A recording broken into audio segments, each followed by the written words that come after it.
Bien, bonjour à tous. Merci beaucoup de m'avoir convié à cette journée de travail. Ce que je vous propose peut-être, c'est de vous en dire un peu plus sur cette planification écologique au niveau gouvernemental.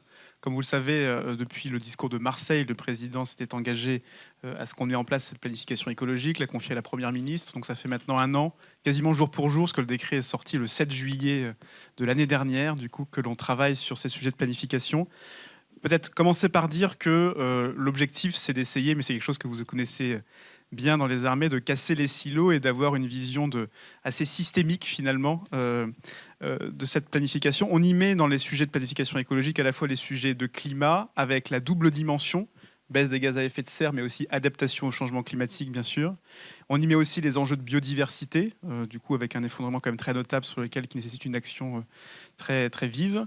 On y met aussi des enjeux de santé-environnement, je pense du coup au sujet de pollution aux particules, de sujets de phytosanitaire, etc.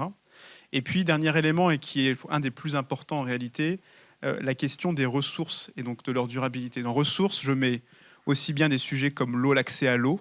J'y mets aussi des sujets comme l'accès à la biomasse, j'y reviendrai, qui est une ressource limitée. L'accès au foncier, qui est une ressource limitée. Les sujets de matériaux. Quand on électrifie, on a besoin de plus de lithium, de plus de cuivre. Et donc la question de savoir si on est en capacité de sécuriser les approvisionnements de façon durable est un élément important. Et puis plus généralement d'économie circulaire. Donc dans cette question de ressources, on voit qu'assez vite, dès qu'on commence à planifier les évolutions, des changements de comportement, des évolutions technologiques pour baisser les émissions, on se heurte quelque part assez vite à ces questions de ressources. Alors, si vous pourriez passer je ne sais pas si j'ai une petite télécommande, passer un peu plus bas, j'ai déjà donné ces éléments-là.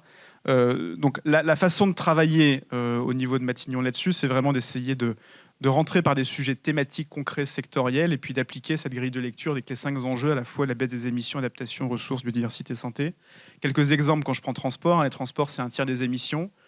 Si jamais on a une élévation du niveau de la mer d'un mètre, ce qui n'est pas totalement improbable, on inonde plus de 4000 km de route sur le territoire. Quand on parle aussi de voitures électriques, 15% de voitures électriques en 2030, ça nécessite en matière de lithium, en l'état actuel du type de voiture, etc., à peu près 5% d'utilisation des ressources de lithium primaires mondiales, sachant que le poids économique de la France, c'est 3%, donc on consomme plus que notre poids économique sur les ressources de lithium primaires mondiales. Et puis, il y a des enjeux, bien sûr, de fragmentation de territoire biodiversité et puis de santé. Si maintenant je zoome, et c'est la partie suivante, alors ce que je vous propose, c'est qu'il y a beaucoup de sujets là-dedans, c'est de se focaliser beaucoup sur la question des baisses des émissions de gaz à effet de serre. On pourrait évoquer dans les questions les sujets d'adaptation notamment. Quand on regarde les émissions, alors là c'est les émissions françaises, donc c'est les émissions directes. Donc on a à peu près un tiers les transports et puis 3 paquets de 20%. Donc là je vais donner beaucoup de chiffres peut-être pour répondre à la question précédente. À la fois 20% sur l'agriculture, sur l'industrie et puis sur les bâtiments. J'insiste ici pour dire que ces émissions directes, c'est à peu près la moitié des émissions des Français. Il y a l'autre moitié, c'est les émissions importées, c'est l'empreinte carbone. Quand on achète des produits, on importe des émissions. Mais j'insiste sur le fait que les émissions importées, c'est autant que les émissions directes au niveau du territoire. Quand on regarde la slide suivante, là, les évolutions au cours des dernières années, alors vous avez ici, je ne sais pas si c'est très lisible, en gris, là, ce sont les émissions françaises cumulées. Vous voyez que dans les 4 premières années, 2015-2018, on a systématiquement dépassé l'objectif qu'on s'était fixé. La petite graphique là, qui est en gris clair, pas très lisible, ça montre le cumul des écarts. Et donc, du coup, on a pris beaucoup de retard dans ces 4 premières années. C'est pour ça que d'ailleurs, l'État s'est fait condamner au tribunal pour une forme les médias disent facilement inaction climatique, même si beaucoup de choses sont faites, j'y reviendrai. La bonne nouvelle, c'est quand même que depuis 2019, donc on est systématiquement plus bas que les objectifs qu'on s'était fixés. Donc là, quelque part, on tient la trajectoire.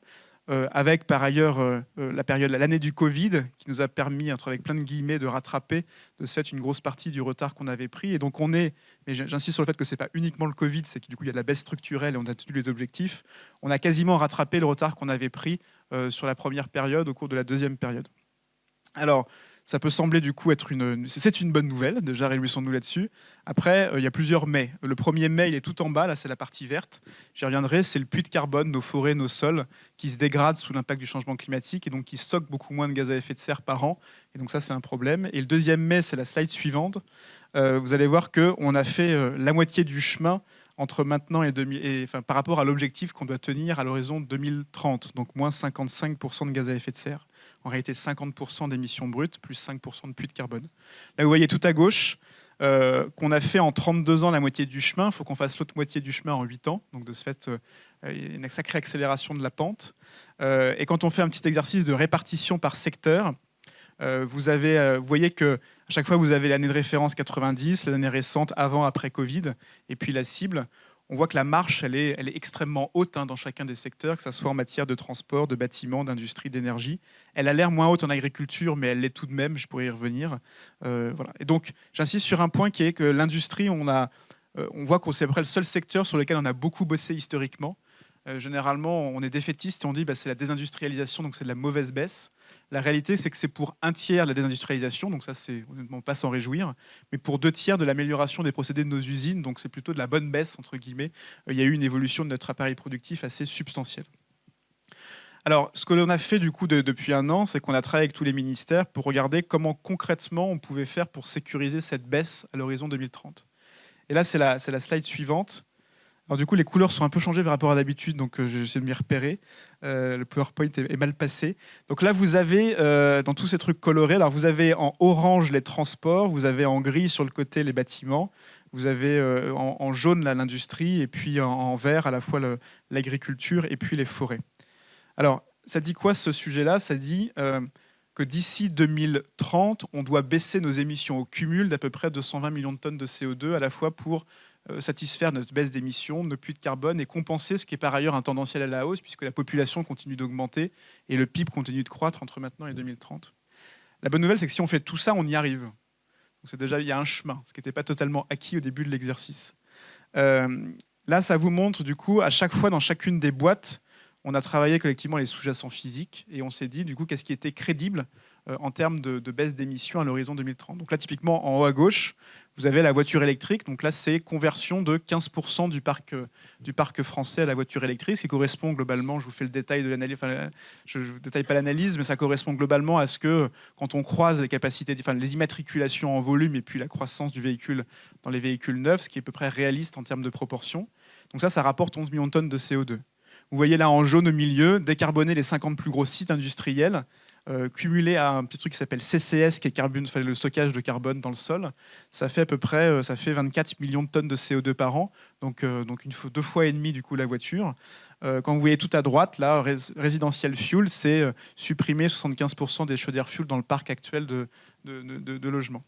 Et donc tout ça, pris un à un, du coup, c'est l'analyse qui tend à dire c'est réaliste, et ça permet du coup de regarder quel est le poids relatif de chacun des facteurs. Ça montre cela qu'il n'y a pas de solution miracle, il faut un peu appuyer sur tous les boutons en même temps, entre guillemets. Ça montre aussi qu'il y a une répartition de l'effort qui est assez intéressante. Quand vous voyez, on a regroupé au milieu, là c'est le bloc produire, ça veut dire en gros les entreprises, c'est la moitié de la baisse des émissions, les ménages un quart et les collectivités un quart, c'est ça l'ordre de grandeur. Quand on découpe ça en fonction de la maturité des leviers, il y a à peu près à 60% des leviers, c'est de la généralisation, de la massification de solutions techniques existantes, la voiture, la pompe à chaleur dans la maison, etc. Et puis pour les 40% restants, c'est pour moitié des changements comportementaux et pour moitié de l'innovation technologique. Donc on n'est pas dans le plan d'action qu'on propose là, il n'est pas dans la caricature du toute innovation ou toute sobriété. Quelque part, il est équilibré dans tout cela. Autre enseignement, on voit qu'il n'y a aucune action qui est un seul acteur. À chaque fois, c'est les collectivités, les ménages, les entreprises, l'État. Si je prends la véhicule électrique, par exemple, il faut des bornes électriques, donc une partie chez les ménages, une partie sur la voie publique et donc du coup implication des collectivités. Il faut que les constructeurs automobiles jouent le jeu, développent les modèles. D'ailleurs, tous ne jouent pas totalement le jeu, comme on a pu lire dans les journaux ces 2 derniers jours. Il faut de l'électricité décarbonée, il faut aussi du soutien pour les ménages les plus modestes, de façon à ce qu'ils puissent avoir accès. Donc c'est vraiment à chaque fois un effort assez collectif, et tout le travail maintenant qui s'ouvre devant nous, c'est le pilotage de la mise en œuvre de tout ça. Alors tout ne commence pas aujourd'hui, beaucoup de choses ont été engagées, mais ça vous donne... Voilà. Ce que l'on a fait aussi en regardant tout ça, c'est de quoi a-t-on besoin en matière d'emploi et de compétences. Quand je focalise sur le secteur du bâtiment, il faut 200 000 emplois nouveaux entre maintenant et 2030 formés. Et donc, c'est un changement de dimension par rapport à la situation aujourd'hui. En matière du coup nucléaire, par exemple, on a une étude assez détaillée sur le nombre de salariés, des dizaines de milliers supplémentaires, de façon à pouvoir faire le ramp-up du coup avec la construction des nouveaux réacteurs. Pareil en matière forestière, etc., etc. On a un enjeu transversal aussi qui est que toute cette transformation, il faut faire en sorte que nos activités économiques, nos entreprises, du coup, puissent en bénéficier aussi. On a derrière le sujet, si on fait massivement des voitures électriques, il faut mieux qu'elles soient construites pour partie, en tout cas en France. Si on change du coup les systèmes de chauffage, l'idéal c'est quand même que les pompes à chaleur elles soient aussi faites sur le territoire. Et donc du coup, à chaque fois, on prend garde du coup à se donner suffisamment de temps et des signaux clairs sur le long terme de façon à pouvoir permettre cette montée capacitaire du coup de notre industrie sur ces sujets-là. Et puis bien sûr, il y a le sujet des financements qui est transversal à tout ça. Donc là, on parle de beaucoup d'investissements, hein. Aujourd'hui, il y a globalement à peu près 120 milliards d'euros par an qui sont dédiés au financement de la transition écologique au sens large. Il faut à peu près une centaine de milliards par an supplémentaires en brut, qui fait à peu près du 60 net si on regarde un peu les économies permises. Donc c'est des montants qui sont assez considérables et sur lesquels qui nécessitent à la fois un accompagnement aussi public, mais une forte mobilisation privée. Si je zoome aussi, c'est peut-être le point sur lequel je voulais insister avec vous. N'hésitez pas à m'arrêter si je suis trop long, parce que je peux durer assez longtemps. Derrière ça, on se préoccupe aussi des enjeux de ressources, comme je vous l'ai dit en introduction. Est-ce qu'on a assez d'électricité décarbonée pour faire tout ça? Est-ce qu'on a assez de biomasse? Est-ce qu'on a assez de matériaux du type du cuivre, du lithium, etc. Alors si vous descendez à la slide suivante, alors pardon, là c'est juste pour vous dire, mais ça je peux le commenter rapidement, en termes de maturité, parce qu'en termes de planification justement, on a à peu près 45% de ces leviers qui sont pour l'instant en cours de déploiement. Les lois ont été votées, les moyens financiers ont été dégagés, etc.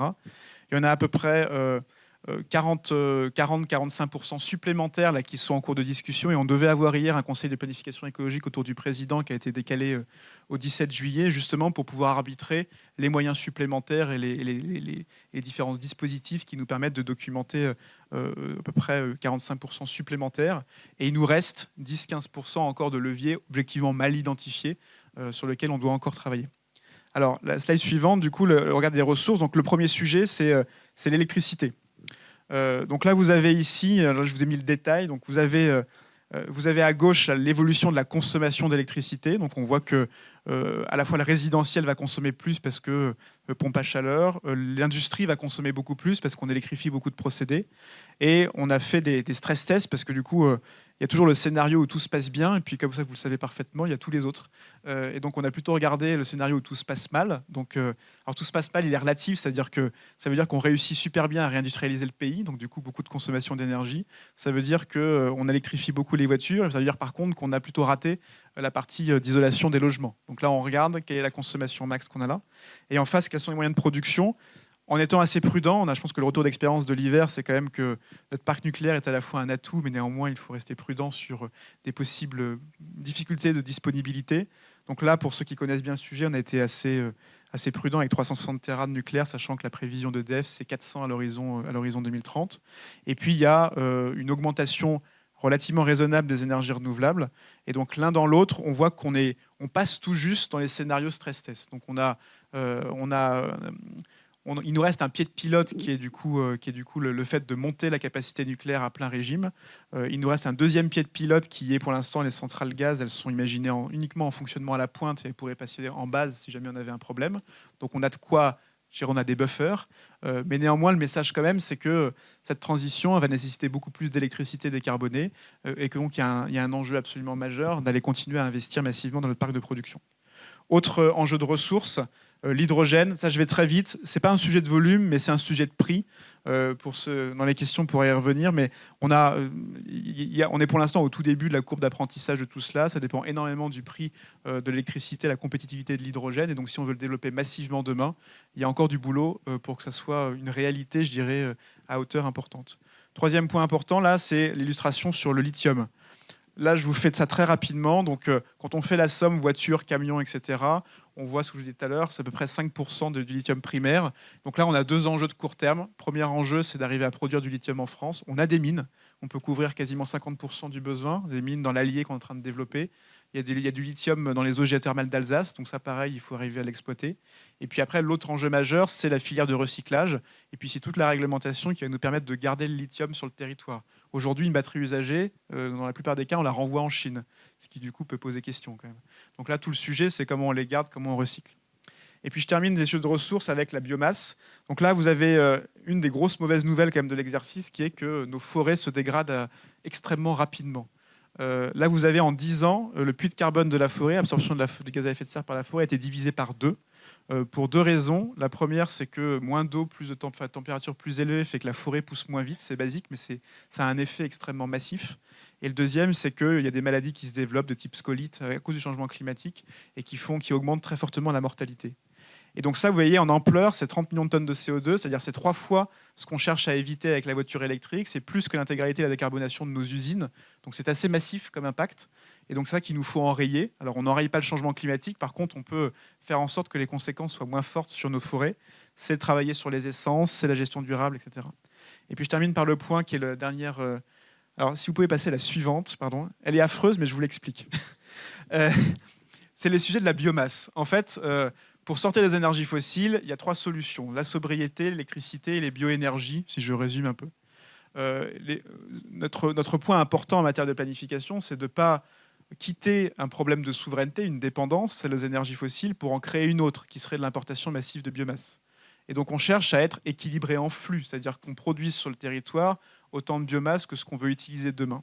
Et là, vous avez la situation. Donc à gauche, c'est où sont produits les flux de biomasse aujourd'hui. C'est les terres agricoles en bleu, c'est la forêt en violet, et c'est les importations. Et vous avez à droite où est-ce que c'est utilisé. Donc un peu l'alimentation humaine, mais en réalité très peu. Beaucoup l'alimentation animale. 1/3 de la biomasse qui est produite sert à nourrir nos troupeaux. Pas mal d'exports. Après, il y a un retour au sol, c'est du coup l'amendement des terres. Donc ça, il ne faut pas le réduire, sinon nos terres s'appauvrissent et donc du coup, on perd notre patrimoine. Et en bas, vous avez les biomatériaux et bioénergie. Donc la question qu'on a à résoudre, l'équation quelque part, c'est comment on augmente les bioénergies et les biomatériaux sans dégrader le reste. Et sachant qu'à gauche, le changement climatique va avoir un impact, un choc de rendement à la baisse. Et donc du coup, on va moins produire en production agricole et en forêt. Et vous voyez que ça pose des questions tout de suite assez fortes.